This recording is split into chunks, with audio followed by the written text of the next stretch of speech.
మీ party నిర్ణయం మేనిఫెస్టోలో డిక్లరేషన్లు సాక్ష్యం.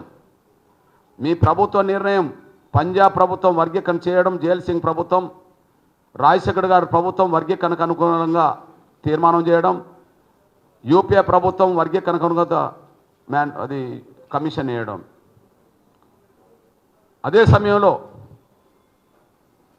సోనియా గాంధీ గారు ప్రాతినిధ్యం వహించిన గతంలో ఇప్పుడు రాహుల్ గాంధీ గారు ప్రాతినిధ్యం వహిస్తున్న మొదటి నుంచి ఉత్తరప్రదేశ్ వాళ్ళ స్వస్థలం అని చెప్పబడుతున్న ఉత్తరప్రదేశ్లో 2012లో ఎస్సీ వర్గీకరణకు కట్టుబడి ఉన్నామని చెప్పి ఉత్తరప్రదేశ్లో ఎస్సీ వర్గీకరణకు అనుకూలంగా మేనిఫెస్టో పెట్టిన చరిత్ర కాంగ్రెస్ పార్టీకి ఉన్నదని గుర్తు చేస్తున్నాను నేను. ఎక్కడ ఎస్సీ వర్గీకరణ ముందుకొచ్చినా ఆ ఎస్సీ వర్గీకరణ సమర్థిస్తున్నామని చెప్పి మాట్లాడుతున్న చరిత్ర కాంగ్రెస్ పార్టీకి ఉన్నది. అది కర్ణాటక సాక్ష్యం అని కూడా గుర్తు చేస్తున్నాను నేను. అందువల్ల ఇది మా గొంతెమ్మ కోరిక కాదు, మా డిమాండ్ కొత్తగా మీ ముందు పెడుతున్నది కాదు. ఇకపోతే వ్యక్తిగతంగా మీ గురించి కూడా చెప్తున్నాం. మీరు ముఖ్యమంత్రి కాకముందే ఎంఆర్పిఎస్ నిర్వహించిన ఎస్సీ వర్గీకరణ కోసం ఎంఆర్పిఎస్ నిర్వహించిన ధర్నాలో జంతర్ మంతర్ వద్ద పాల్గొన్నారు.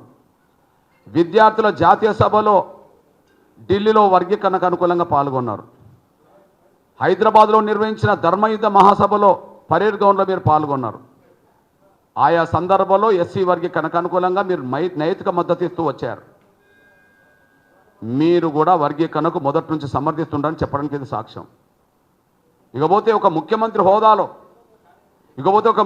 హోదాలో ఎస్సీ రిజర్వేషన్ల వర్గీకరణ భారతదేశంలోనే అన్ని రాష్ట్రాల కంటే ముందే అమలు చేస్తామని చెప్పి ఆగస్టు 1న మీరు నిండు శాసనసభలో హామీ ఇచ్చారు.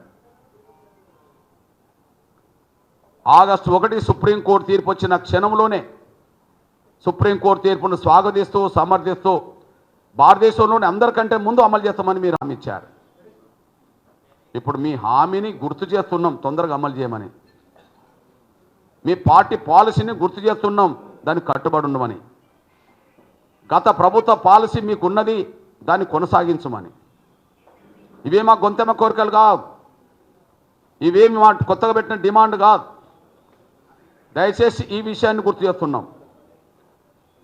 జాప్యం జరగడం వల్ల ఎస్సీ రిజర్వేషన్ల వర్గీకరణ లేకుండా ఉద్యోగాలు భర్తీ చేయడం వల్ల, విద్యా అవకాశాల్లో అడ్మిషన్స్ పూర్తి కావడం వల్ల, సుప్రీంకోర్టు తీర్పు మాకు అనుకూలంగా వచ్చిన తర్వాత కూడా మేము నష్టపోతున్నాం. మీరు వర్గీకరణ అమలు చేయకపోవడం వల్ల సుప్రీంకోర్టు తీర్పు అనుకూలంగా వచ్చిన తర్వాత కూడా నష్టపోతున్నాం. మేము ఎందుకు నష్టపోవాలి? సుప్రీంకోర్టు తీర్పు వచ్చిన వెంటనే పంజాబ్ అమలు చేసుకుంటుంది వర్గీకరణ. సుప్రీంకోర్టు తీర్పు వచ్చిన వెంటనే తమిళనాడు అమలు చేసుకుంటుంది వర్గీకరణ. సుప్రీంకోర్టు తీర్పు వచ్చిన వెంటనే అమలు చేస్తున్నది హర్యానా ప్రభుత్వం. వాళ్లకు లేని అడ్డంకులు ఇక్కడ ఎట్లా వస్తున్నాయి? ప్రభుత్వాలు అక్కడ వర్గీకరణ అమలు చేస్తున్నాయి కదా, అక్కడ లేని అడ్డంకులు ఇక్కడ ఎందుకు వస్తున్నాయి? వాళ్ళకంటే ముందు మీరు అమలు చేస్తామన్నారు కదా. దేశంలోనే ప్రప్రథమంగా అమలు చేసేది తెలంగాణ ప్రభుత్వం, మీరు అసెంబ్లీలో చెప్పారు కదా. మీరు బయట ఉద్యమాలకు మద్దతు ఇచ్చింది మీరు మర్చిపోతున్నారా? శాసనసభలో మీరు మాట్లాడింది మర్చిపోతున్నారా? మీరు గతంలో ఉద్యమాల్లో పాల్గొన్నది మర్చిపోతున్నారా? శాసనసభలో హామీ ఇచ్చింది మీరు మర్చిపోతున్నారా? మీకు గుర్తు చేస్తున్నాం ఈ విషయాన్ని, మర్చిపోబాకండి.